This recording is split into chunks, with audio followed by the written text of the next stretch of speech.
Geograficamente, a cidade era o que é hoje.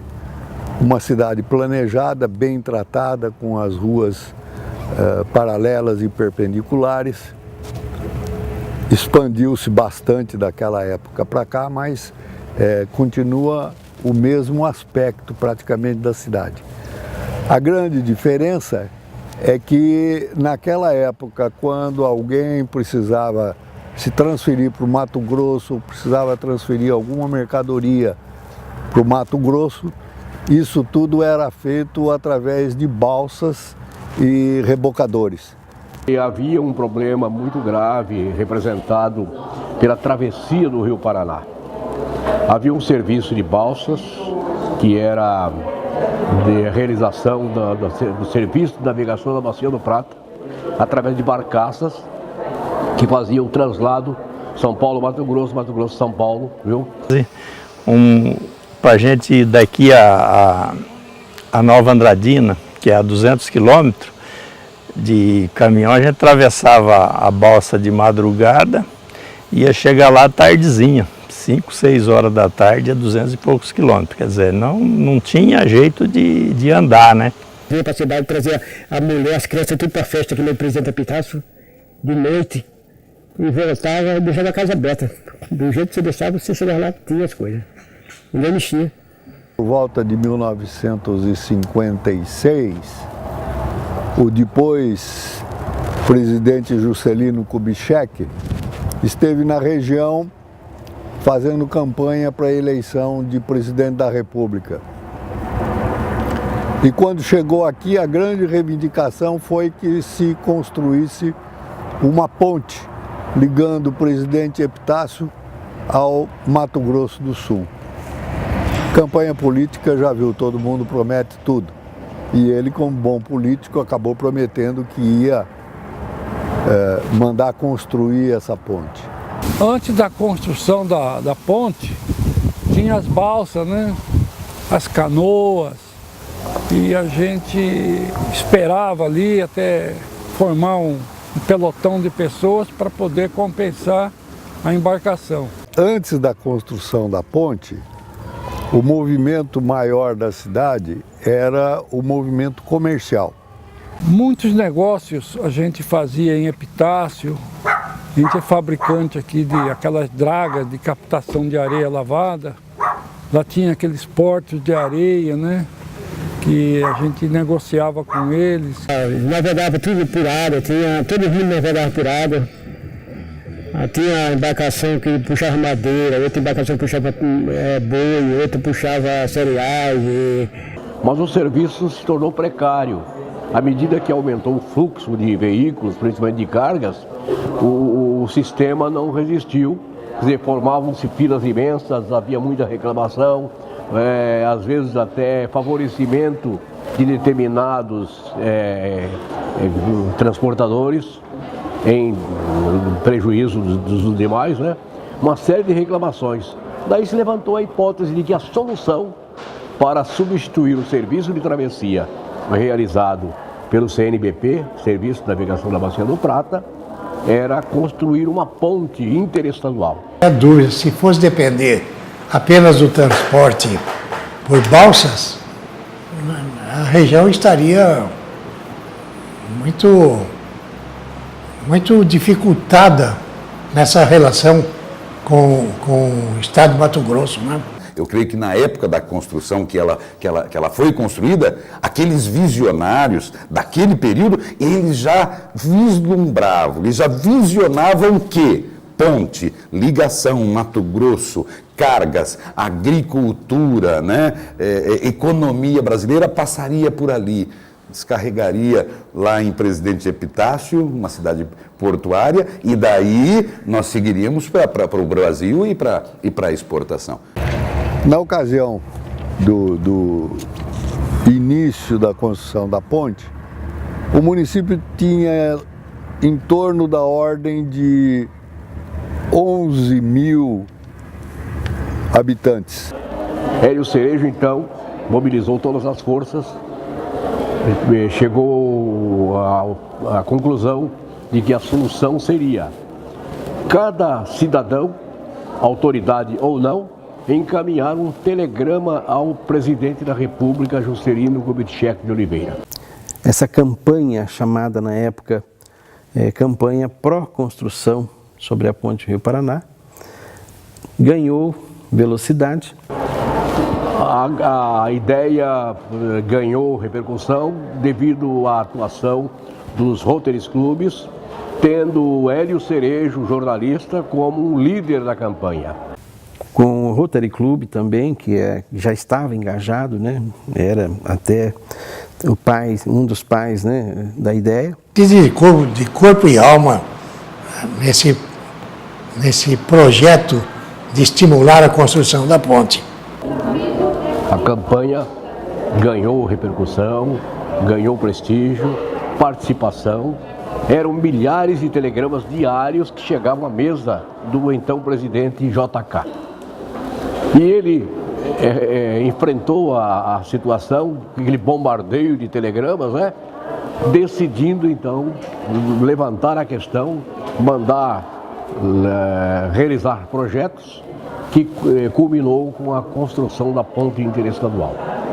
Então se deve a Juscelino Kubitschek de Oliveira essa obra e ao trabalho do precursor Hélio Cerejo, jornalista, que mobilizou a opinião pública, não só de Presidente Epitácio, mas de toda a região, dos estados vizinhos, do Mato Grosso, Paraná, São Paulo. E além de estreitar os laços entre os estados do Mato Grosso do Sul e estado de São Paulo, teve uma grande participação no sentido, né, da própria construção, né?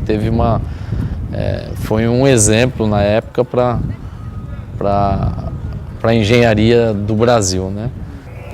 E muito provavelmente foi feita uma experiência aqui com 2.550 metros de comprimento da ponte naquela época, porque já se pensava certamente na construção de uma ponte ligando o Rio a Niterói.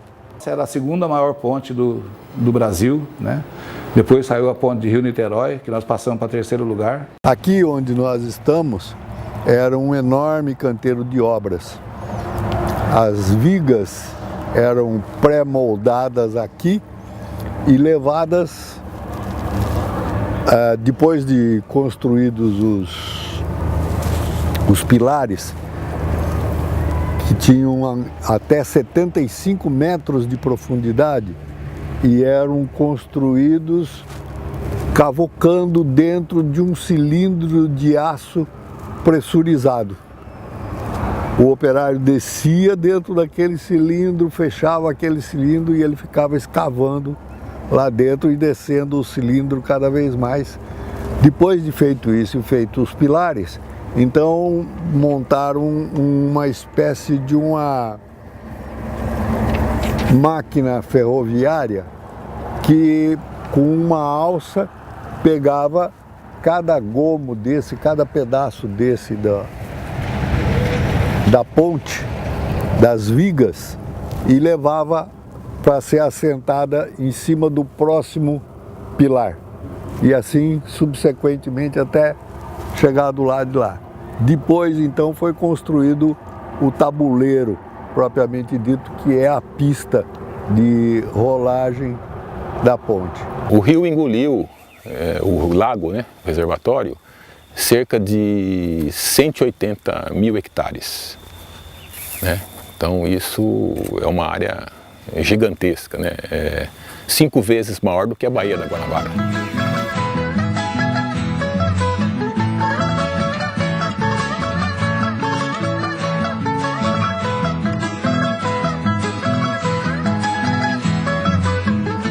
Eu me lembro que a travessia dos veículos aí era feita de balsa, né? Tinha um porto, Porto 15, por isso que é chamado de Porto 15 até hoje, pro lado de lá e pro lado de cá, Porto de Ibiriçá, e a travessia era de balsa. Então, aí foi feito, durante a construção da ponte, foi feita uma ponte provisória, que era uma ponte provisória de madeira que ligava Epitácio até uma ilha que tinha no meio da ponte.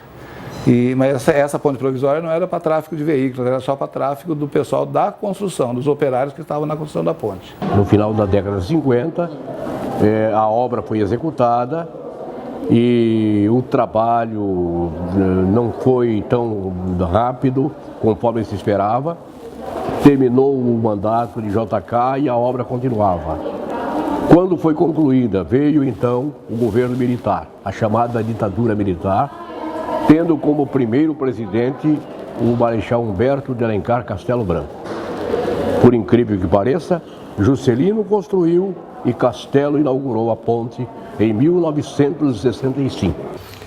E quando fizeram a ponte, com esse negócio de inaugura o mês que vem, o outro mês, e tinha as boiadas, né? Tinha a balsa que atravessava a boiada, né? E tinha uma boiada lá do Laucídio Coelho, e 1.500 boi. E não tinha jeito de atravessar porque a balsa estava... Aí os peão resolveram, e o capataz, tocar em cima da ponte. Aí quem inaugurou a ponte aí foi 1.500 boi. Tocou a tropa e puxou a boiada. Quando saiu do outro lado aqui, foi boi para tudo quanto foi lado aí, e a peãozada juntando. Que é uma coisa, né? Porque uma ponte você não pode nem, até o batalhão, quando vem marchando, para atravessar a ponte, eles param de marchar, né? Agora você imagina uma boiada, o trupé que não fez em cima da ponte.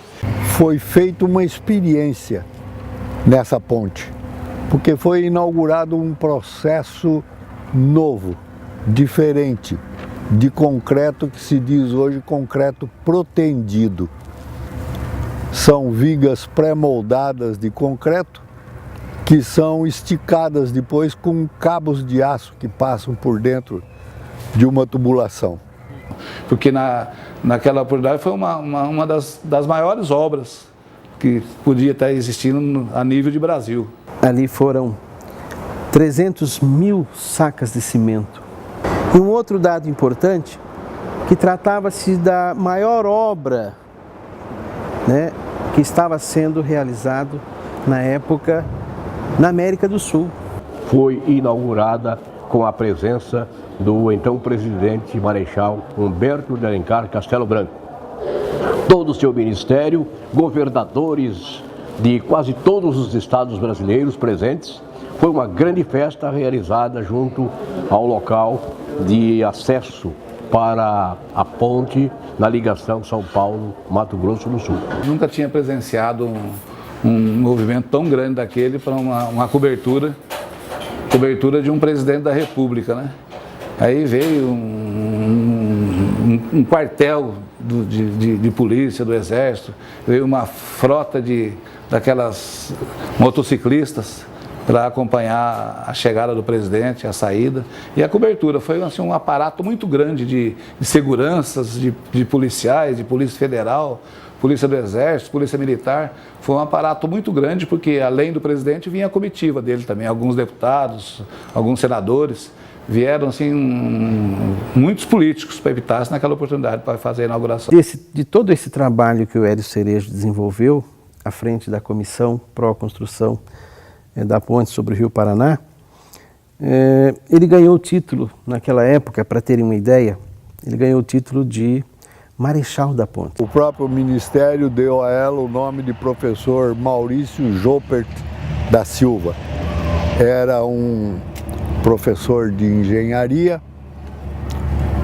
participante do Ministério dos Transportes e da firma construtora da ponte, e esse nome ficou. Mas logo em seguida houve um movimento também na região, principalmente em Presidente Venceslau, porque um dos que mais se movimentaram, escreveram e procuraram fazer pressão no governo para que essa ponte saísse, foi um poeta e escritor matogrossense que morava em Presidente Venceslau naquela ocasião, chamado Hélio Cerejo. Assim que Hélio Cerejo faleceu, em 2007, políticos de Bataguaçu e também de Campo Grande foi quem apresentou um projeto de lei em Brasília, porque por tratar-se de uma obra que une dois estados, que ela fosse mudada de Maurício Jopert para a ponte Hélio Cerejo. A gente volta lá atrás e parabeniza. Já pensou a dificuldade? E hoje nós temos guinchos, nós temos muito concreto que seca em 2 horas, né? A metalúrgica que não para. Mas há 50 anos atrás era no muque, era no braço, era aqui na cabeça. Então é admirável, é por isso que ela é admirável.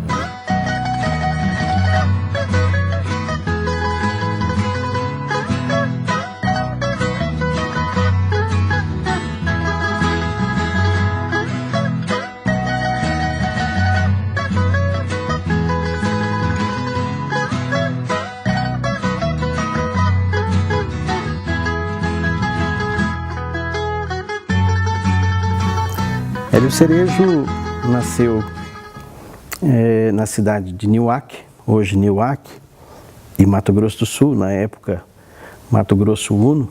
Aos 2 anos foi para ali a fronteira do Brasil com o Paraguai. Hélio Cerejo foi um dos meus grandes amigos e companheiros, jornalista, escritor, poeta, um homem extraordinário.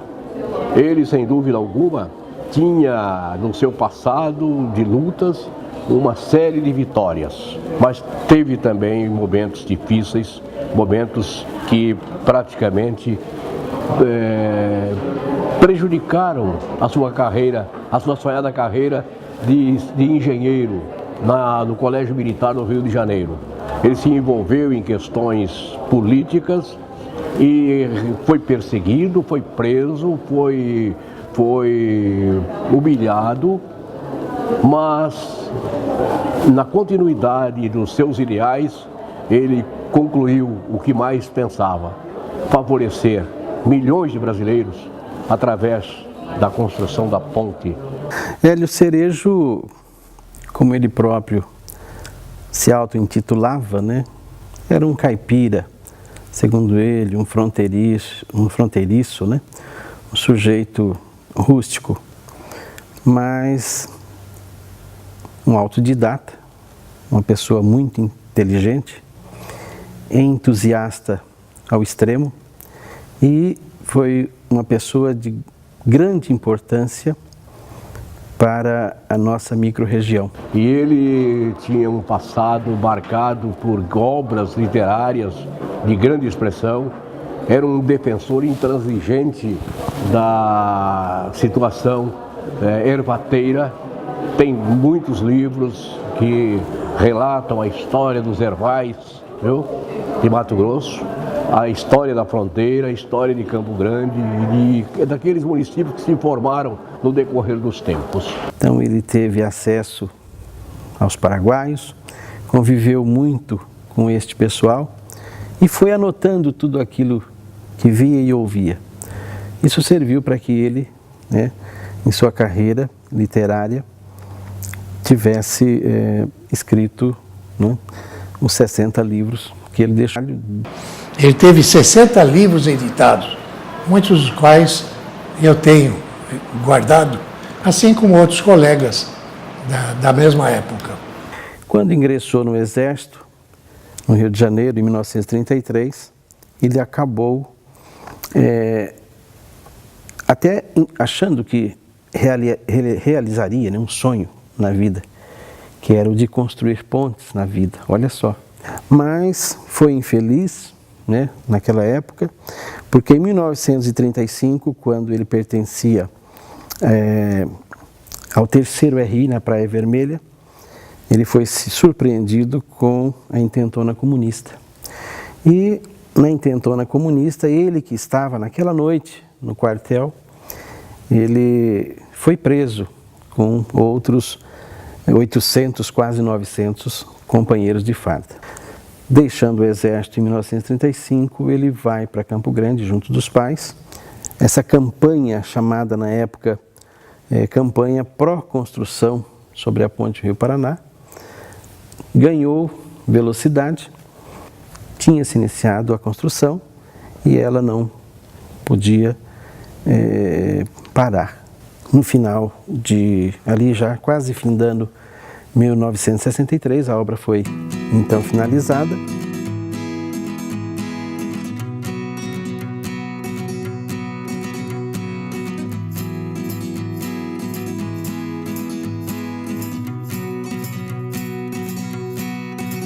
Então ele não trabalhou, ele não meteu a mão na massa, né, propriamente dito, mas foi sempre na condição de idealizador e de alguém que não deixava que a peteca caísse.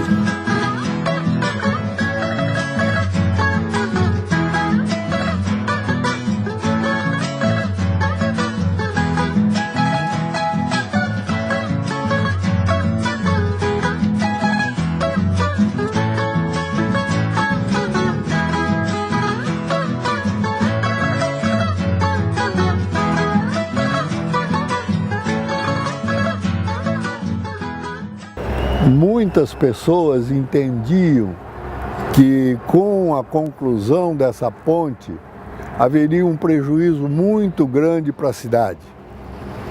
Porque o raciocínio era de que aqueles caminhoneiros que vinham e paravam aqui não iam mais parar, iam passar diretamente para o Mato Grosso. Nós temos um ponto estratégico. Essa ligação dependia de uma ligação mais rápida, mais eficiente. E para substituir as barcaças, só uma ponte. A região de Prudente já era uma região pujante. A cidade de Presidente Epitácio era uma cidade de renome importante, principalmente porque lá se localizavam as balsas, né? Lá é que tinha toda a parte de logística para transpor aí o Rio Paraná.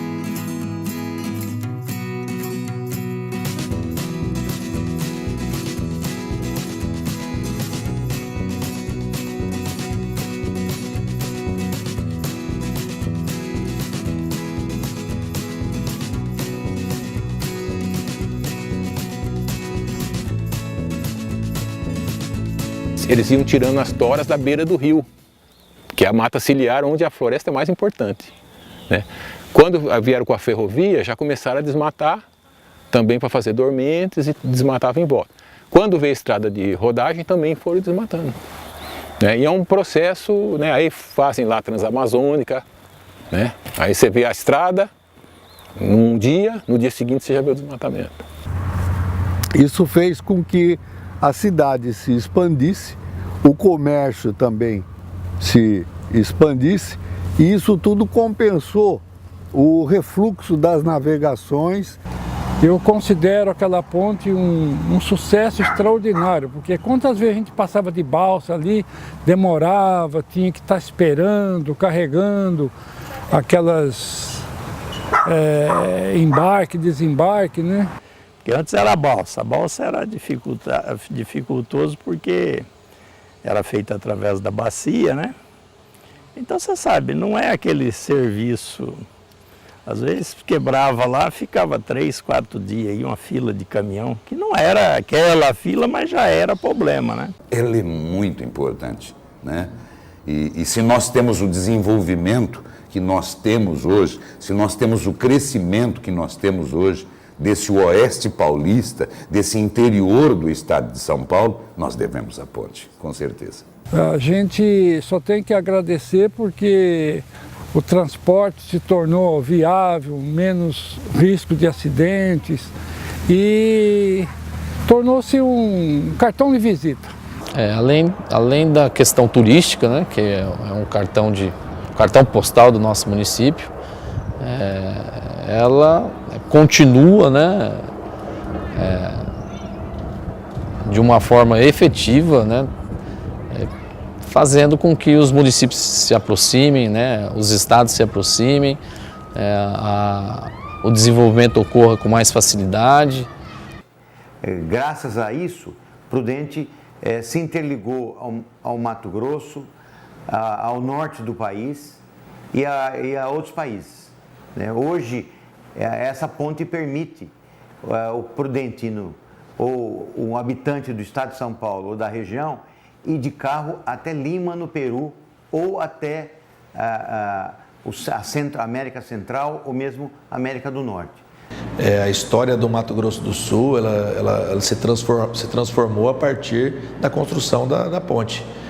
Eu considero a ponte Hélio Cerejo como o principal elo de ligação, o verdadeiro portal do estado de Mato Grosso do Sul. Nós temos outras cidades que fazem divisa entre o estado de São Paulo e Mato Grosso do Sul, mas acho que o principal acesso de escoamento, de produção, sentido ao centro consumidor, que é São Paulo, e a entrada para o potencial turístico do Mato Grosso do Sul, também acesso ao Paraguai, à Bolívia, eu acho que eu considero como principal ponto de entrada, esse portal do estado, a ponte Hélio Cereja. A ponte foi tão importante que, só para você ter uma base, foi inaugurada em 1965. Eu viajei em 1970 de Campo Grande a Cuiabá, que estava fazendo asfalto. Quer dizer, 380 quilômetros daqui a Campo Grande, né? E de Campo Grande a Cuiabá não tinha asfalto. Favoreceu tanto São Paulo como Mato Grosso do Sul, como o resto do norte do Brasil lá, porque aí passa para Mato Grosso, talvez seja a via de acesso. Ó. Muita gente ocupa a estrada do Mato Grosso do Sul para transitar. Não só Bataguaçu, como o distrito de Casa Verde, as cidades em volta, nós temos a Naurilândia, cidade crescendo, Santa Rita do Pardo, são cidades que se aproveitaram do avanço que a ponte deu, onde você passa movimento de veículos, de caminhões, de escoaprodução, você acabou criando as cidades e se desenvolvendo. Porque é do interior que vem toda a alimentação, que vem a melhor carne, e a gente produz álcool, né? Logo se fala num gasoduto que vem por aí e a ponte será usada. Afinal de contas, Mato Grosso é um grande celeiro e esse celeiro precisa, logicamente, de facilidades de escoamento através do transporte fluvial, terrestre, ferroviário. A construção da ponte ela é uma importante ligação entre polos produtores. Ela aproximou os estados, tanto de São Paulo quanto do Mato Grosso do Sul, para o desenvolvimento não só da região de Prudente, como da região do Brasil. Quanto a hoje a questão da briga fiscal, né, entre os estados, não tem a ponte não é ela responsável por isso. Responsável por isso são quem realmente legisla e faz com que a legislação venha a favorecer ou prejudicar, né, esse ou aquele município. A região ganha ou perde em função da situação econômica. E o Brasil tem passado períodos de bonança e períodos de dificuldades. Então eu vejo que a ponte trouxe muito mais, trouxe desenvolvimento para toda, digamos, o oeste do estado de São Paulo, sul, Mato Grosso do Sul, sul do Mato Grosso, norte, porque ela sempre foi o principal vetor de ligação entre o sul, sudeste e o norte do país. Eu creio que não é essa concorrência de estado com estado. Nós moramos no mesmo país, um país continental, grandioso. Isso, nós temos aí os incentivos fiscais, a chamada guerra fiscal, com relação a incentivos na área de ICMS, mas eu entendo que um empresário, o incentivo fiscal é importante e necessário para ele ter uma margem de lucro maior, para ele poder ter um maior poder de investimento. Mas aliado a isso tem que vir a questão de logística. Todo empresário, quando vai se instalar num local que não é centro consumidor tão forte como é o estado de São Paulo, o que vai atrair ele aqui, além da redução do imposto? A logística. Então a ponte oferece essa logística, o acesso fácil, no sentido a São Paulo e as cidades do interior do estado de São Paulo. Sem dúvida nenhuma, a partir do momento que você tem um facilitador, você facilita de ambos os lados, né? Também as empresas daqui se tornam e se veem em maior facilidade de transpor o rio para montar seus negócios e assim por diante, aonde se torna mais fácil a obtenção do lucro ou a produtividade, onde tem algum benefício que realmente venha favorecer a sua empresa. Mas a ponte, ela não é ela a causadora. Ela pode ser um meio utilizado para poder transpor o rio e se transformar num facilitador. Mas não culpem a ponte, na verdade, por impostos caros, porque ela foi construída justamente para baratear custos, para ligar, para ter o intercâmbio e o comércio. Ela continua fazendo isso. A questão dos facilitadores está numa mudança que teria que ter na legislação do Estado de São Paulo, aonde viesse realmente criar um mecanismo que realmente combatesse, né, essas diferenças, as disparidades em termos de tributação, né, não somente a questão de transporte, seja lá o que for. Agora, pedir para o governante abrir mão da receita, né? Olha, não podemos perder receita. E aí acabamos perdendo toda a receita. Quem não quer abrir mão de uma parte, perde tudo. As demais consequências posterior que vieram a atravancar, principalmente o desenvolvimento regional de Presidente Prudente, da nossa região, na verdade não está ligada à ponte. A ponte ela não é a causadora do problema, ela pode ter sido um resultado, né? Não, nós ganhamos, o Mato Grosso ganhou também, não há, digamos, quem ganhou mais, né? Eu diria que nós ganhamos mais que a ponte foi construída num local estratégico. É claro que se você vem de São Paulo pela Raposo Tavares e se traça uma linha reta, a ponte veio no lugar certo. Eu acho que ainda nós estamos no lucro, né? Porque lá não tinha nada, né? Lá há 50 anos atrás não tinha nada, o Mato Grosso do Sul estava sendo desbravado, né? Então, na verdade, nós ainda somos beneficiados. Os prejuízos que nós tivemos não é em decorrência da ponte, é em decorrência da nossa política, que não foi uma política que trabalhou para o desenvolvimento regional, e sim trabalhou para manter aquilo que existia a nível estadual, né? Só que as diferenças nossas dentro do estado de São Paulo são gritantes, né? Então eu vejo que o estado do Mato Grosso do Sul ganhou em muito, né? E isso é importante porque ela não tinha nada, precisava que fosse desbravado no Mato Grosso do Sul, e como precisa ainda e muito ter desenvolvimento no Mato Grosso do Sul, mas também é importante salientar que a nossa região precisa se manter em desenvolvimento em relação ao próprio estado, que hoje a região de Presidente Prudente é a região mais pobre do estado de São Paulo em termos de arrecadação. Porque o Mato Grosso só tinha fazenda, ainda fazenda que não era aproveitado a parte de mato, né? Era só campo, conforme eu falei, e varjão, que era cria, né? Hoje não, hoje é tudo formado, tudo, quer dizer, eu acho que eles ganharam e ganharam muito. Principalmente lá para a parte do norte, né? Que daí foi os paranaenses, os gaúchos para lá, que começou a descobrir as terras de soja, hoje é uma potência. As estradas, como elas foram feitas, sem cuidado, elas traziam esse progresso, né? Entre aspas, para a região e destruíam a floresta. Então, essa ponte ela foi responsável por boa parte do desmatamento aqui no Mato Grosso do Sul. Aqui em São Paulo já estava devastado, né? Aí essa indução foi indo para lá. Hoje está acontecendo a mesma coisa na Amazônia. Então eles vão abrindo estradas, aí vem os predadores atrás, né? Aí vem os grupos econômicos, vem apoiado pelos políticos corruptos, né? Vão derrubando, né? Então a estrada, infelizmente no país, ela serve para o transporte, quer dizer, serve felizmente para o transporte das pessoas, mas aí, em segundo lugar vem toda uma problemática, toda uma concepção, né, para ocupar todas as redondezas. Eu vejo muito positivamente, pena que a ponte não tem uma ligação férrea, né?